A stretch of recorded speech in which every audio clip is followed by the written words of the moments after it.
Am I the a-hole for refusing to help my siblings with our mother's funeral plans and for telling them I do not want to be named in her obituary? My mother died 2 days ago. My siblings were all with her when she died. I was not. She was a bully to me and hated my guts for as long as I can remember.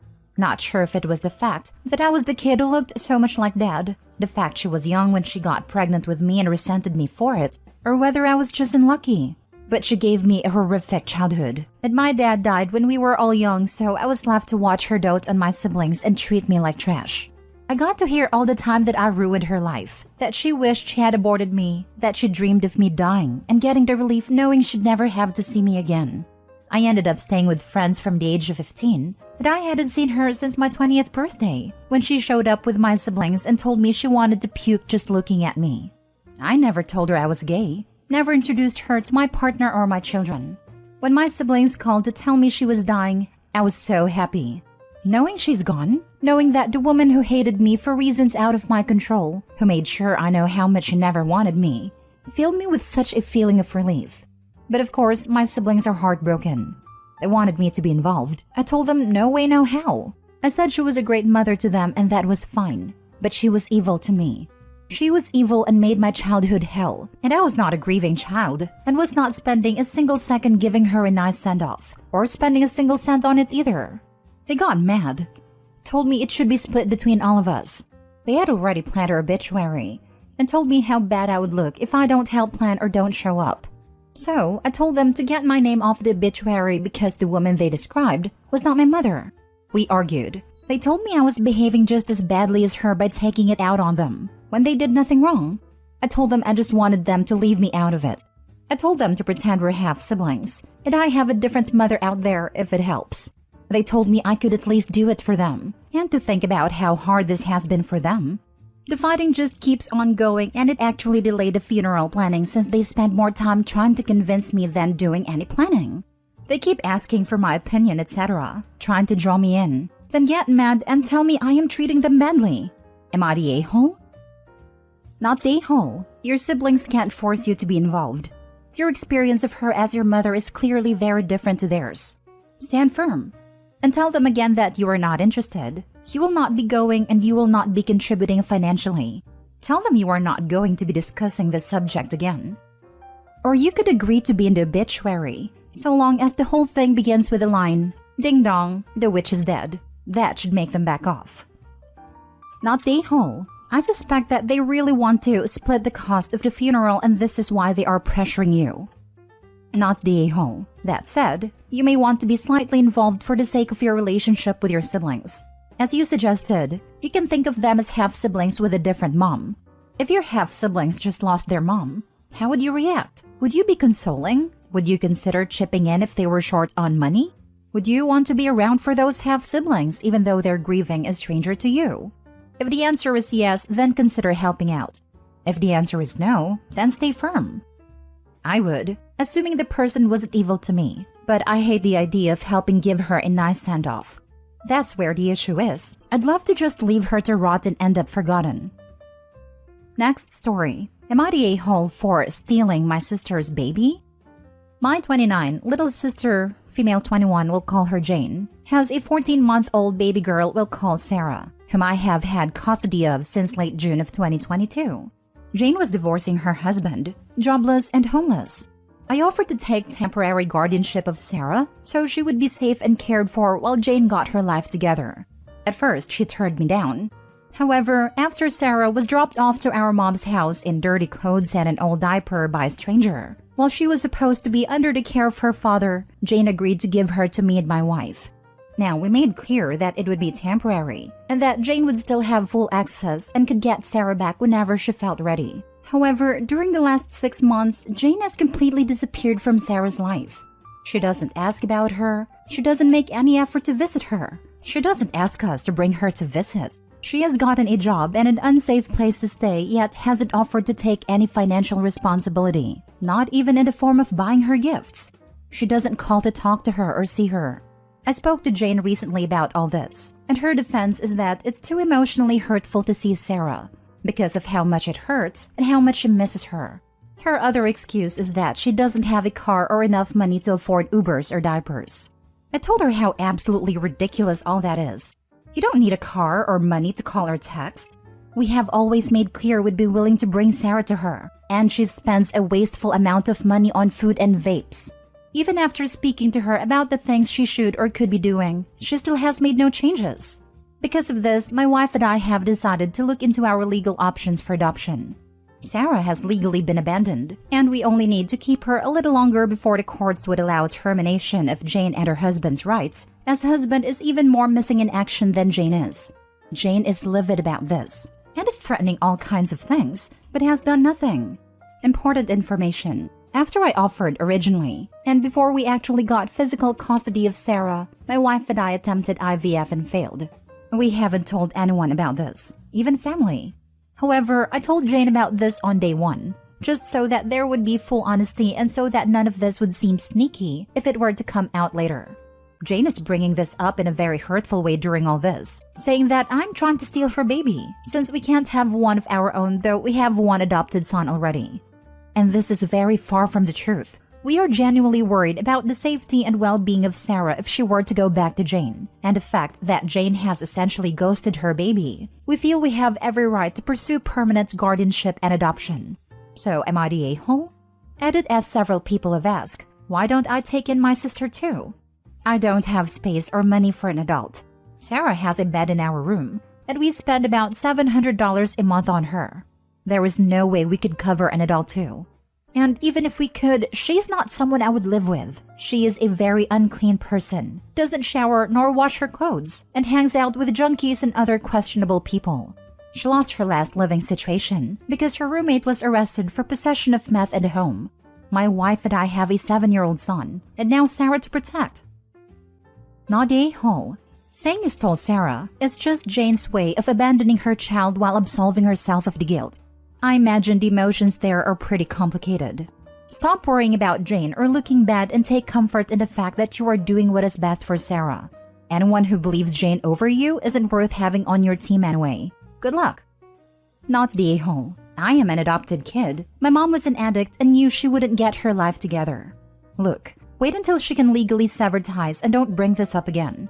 Keep track of every time you reach out asking for assistance or offer to take the little baby to Sarah to her mother, and she refuses or misses an appointment. In California, it's 15 months to sever ties. Do not leave her unsupervised. Once you hit your state's threshold, lawyer up and make your case. If legally you have already temporary custody, a good portion of the battle is won. It's better to maintain the status quo and peacefully win the war than preempt an uphill battle in the family court. Bide your time, make your case open and close, and then formally adopt your daughter. I wish you all the best. Thank you. This is exactly the plan. Where does the rest of your family stand on this issue? Will they support you in this process? My mom is on the fence, but all my siblings are on my side. If your mother ever gives you pushback, you should remind her how Sarah was delivered back into her life, in dirty clothes and an old diaper. Next story. Am I the a-hole for not including my grandchildren's stepmother, step and half siblings in a family book? My youngest daughter died 9 years ago. She left behind a husband, Joe, and 3 children. My granddaughter is now 17 and my grandsons are now 16 and 15. Joe has since remarried to a lovely woman, Marie. Marie has a son and a daughter from a previous marriage, and she and Joe had a 5-year-old together. We get along fine with Marie and the other children, though I would not say we are very close, and we are definitely not like we were when my daughter was alive. That appears to now be a problem. You see, there is a book, a scrapbook type of book, where we add new members of the family to it, and the children born get little updates about them until they're grown. It was started by my grandmother, and continued by my mother and now me. It's not in the best condition, but we cherish it in the family, and those who are gone. When we look back, there's little memories in there to make us smile. Well, I do not have Marie or any of her children in this book, but they're aware of the book's existence from Joe and from my grandchildren. My oldest granddaughter and her partner became parents recently, and the book became a hot topic. And Marie was unhappy that my great-grandchild was included, but not her and her kids, because my great-grandchild is not related by blood. Joe told me the kids would love to have their whole family added to it, but then my grandchildren claimed something different, and it has become such a mess. Joe, Marie and I eventually sat down to discuss it, and they told me they feel like Marie and the kids should be shown full acceptance as part of the whole family and included. Marie also added that she should be added where Joe is, which is pages joined to my daughters, and I said that would never happen. She told me and her kids are just part of my family, but I told her she is not. I made it very clear she will never be my daughter.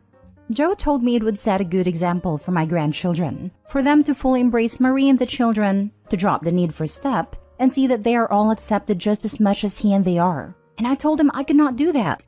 That I love him, that I love my grandchildren, but I do not love Marie or their other children. That I like them and they are good to have around, but it is not the same. Now they're angry, while my grandchildren are upset their dad wanted Marie and the other kids to be in the book. Marie called me a terrible grandmother in person, and that she had told her kids I was grandma, and now I had made their lives so much more terrible. Am I the a-hole? Now for the comments. Not the a-hole. This woman is basically a stranger to you. You don't owe it to her to be added in the family book. And your grandchildren understand this as well. The issue is Joe and Marie. I imagine the grandchildren are hurt and feel like she's trying to shove into their memories of their mother. Love that dad lied about his kids' feelings too. Glad grandma asked them directly. I don't understand these people who marry a widow/widower and can't accept they're a widow/widower. Like, just marry someone who doesn't have that baggage if you don't want to deal with it. Not the a-hole. This is a very clear-cut case of not the a-hole. Marie and her children are not related to you by blood. Marie is not married to your son or daughter. Marie is married to your late daughter's widowed husband. Joe only happens to be in the book because he was married to your daughter, who has since died. Joe, too, has no connection to you anymore. Since your daughter is no longer around to have a say, her children need to do that for her. And they have. They don't want Marie and her children in this book. Joe should be happy that you're continuing the tradition for your daughter's children. For his older children, his mother has died, and so should Marie. If Joe and Marie care so much, they should have started a new book years ago for their own blended family. But they cannot demand that extended family members do the same. This is yet another case of step-parents trying to force relationship with their stepchildren.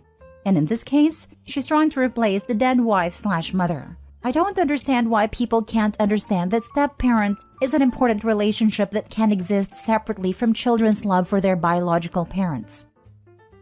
Last story. Am I the a-hole for telling my adult sister that our family isn't cursed because our parents got divorced? My 37 female sister Jan, 41, can't get over our parents' divorce. Our parents have been divorced for over 20 years. Growing up, it was evident from a young age that their marriage was messed up. Dad even cheated a lot and never tried to hide it. When I was 6 and Jan was 9, Dad got Mom a dozen roses. Using context clues from things I remember at a time and confirmation from family, he was trying to apologize for an affair that got out of hand, which led to a huge fight. A few years later, Jan saw something romantic/cutesy on TV and asked why he never got Mom flowers. Dad said, "Roses are cursed and make your mom mad at me."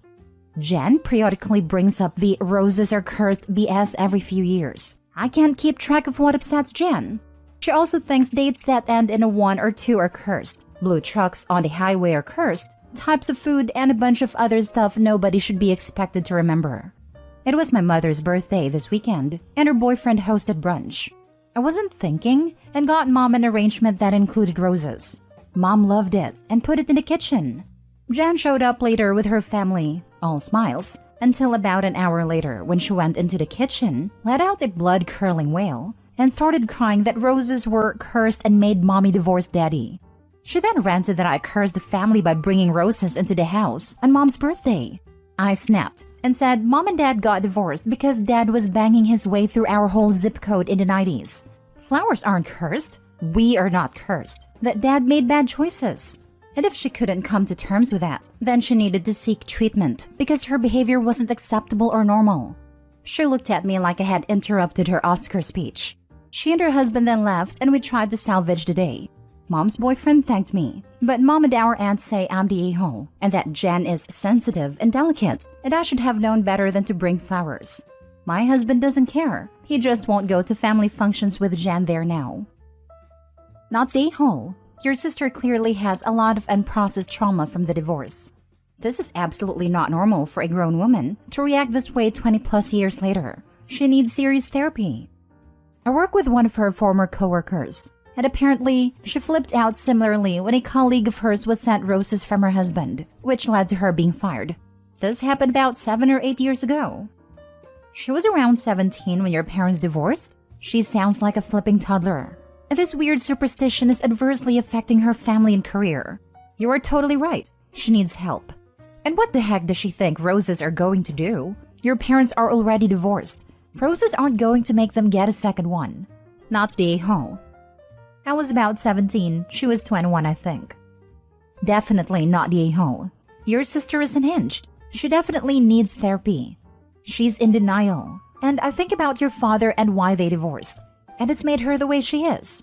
So when this outburst happened, it's almost like she was in a dissociated state and was speaking as if she was a child again. I think that's giving her a little too much leeway. She 100% knows what she's doing. Not the a-hole, but you and her didn't live the same past. This was a really tough one for me to learn. That my trauma from our childhood isn't the same as my brother's and sister's trauma, even if we lived through the same event. It seems like these curses are a way for her to control things that can be controlled and are overwhelming for her. I get it seems like she's victimizing herself, but maybe she doesn't have the same emotional strength, mental skills, or tools that you do. It's okay you snapped. Family is super frustrating, but try to remember something that scares you doesn't scare someone else. Something that makes you laugh doesn't make someone else laugh. Trauma and memories are the same way.